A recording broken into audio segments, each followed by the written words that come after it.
and welcome to Hot Takes on Politics. I'm Canaan Araujo. And I'm Olivia Denny. Let's get into today's topic. Luxury fashion brand Balenciaga is under fire after they put two controversial ad campaigns, one containing harmful images of children holding explicit items. The second ad contained a Balenciaga and Adidas collab bag sitting on top of several documents endorsing extremely harmful ideologies that affect the well-being of children. The company claims that the ad designers they hired did not approve the photos. They are suing the company for $25 million in damages. A specialized fashion brand lawyer says the lawsuit against the designer company is bizarre. Balenciaga representatives could have been involved in approving the ads. The Respect for Marriage Act passed the Senate on November 29th with a vote of 61 to 36. 12 Republicans sided with Democrats to vote in favor of the bill. This bill is in response to Democrats' fear that Obergefell v. Hodges will be overturned in the future.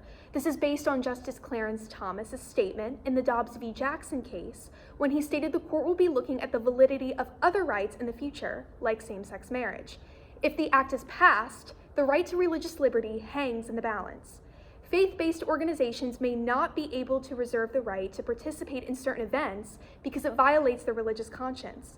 The Lee Amendment was introduced to protect religious liberty, but was rejected by the Senate. Franklin Graham, son of renowned evangelist Billy Graham, spoke out against the act, saying Christians and conservatives need to boldly defend traditional marriage. This bill will now go back to the House for a revote.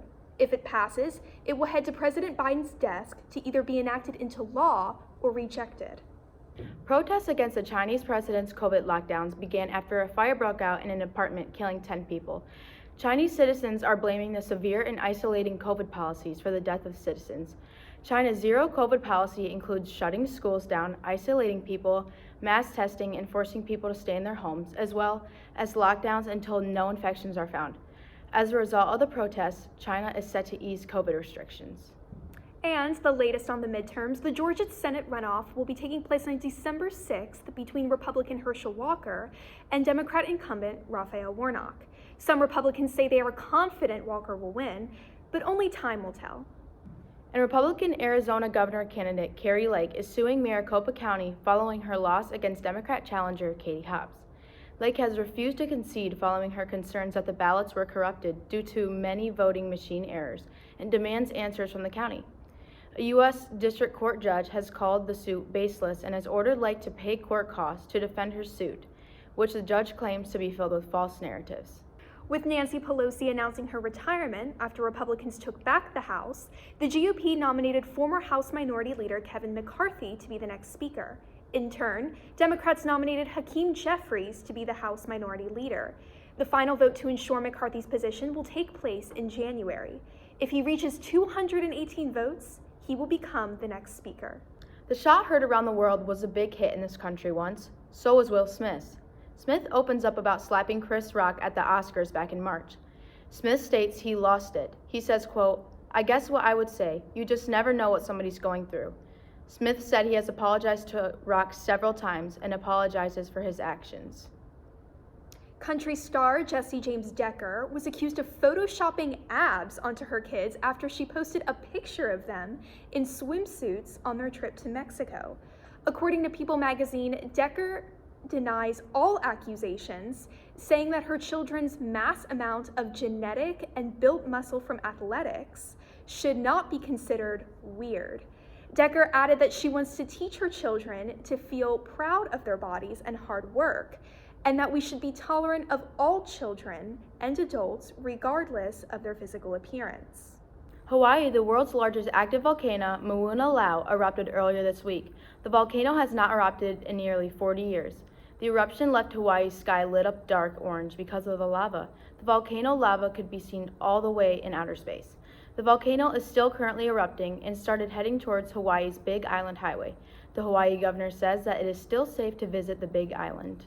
And South Dakota Governor Kristi Noem signed an executive order on Wednesday that banned TikTok from state government devices. Governor Noem says this is because TikTok is controlled by the Chinese Communist Party, and they use it to gather data from Americans' technological devices who have the app. Governor Noem says the ban will take place immediately, and she is also the latest federal official to take action against TikTok since it began raising privacy and national security concerns in the past few years. After months of drama, feuds, and a relationship with Pete Davidson, Kim Kardashian and Kanye West have finalized their divorce and have settled a custody and property arrangement. And the latest updates on Jaylee. Hailey Bieber admits she has a large ovarian cyst in her stomach on Monday in an Instagram post, also denying any rumors that she was pregnant. She said the cyst was the size of an apple and that this was not the first time she's gotten one. Bieber did not mention if it was life-threatening, but she is experienced severe symptoms like nausea and cramping from it. Now for the latest updates on the World Cup. The U.S. played against Iran on Monday, defeating them with a score of 0-1 after the game against England on November 25th resulted in a 0-0 draw. The U.S.'s win against Iran is a surprising comeback after Iran beat and eliminated them from the 1998 World Cup. Iran, along with Mexico, are now eliminated. The U.S. will play against the Netherlands on December 3rd. Other countries advancing into the round of 16 are Argentina, Australia, Poland, France, Brazil, Portugal, the Netherlands, and Senegal. And unfortunately, this is all the time we have for today. Tune in tomorrow night at 7 for more hot takes on politics.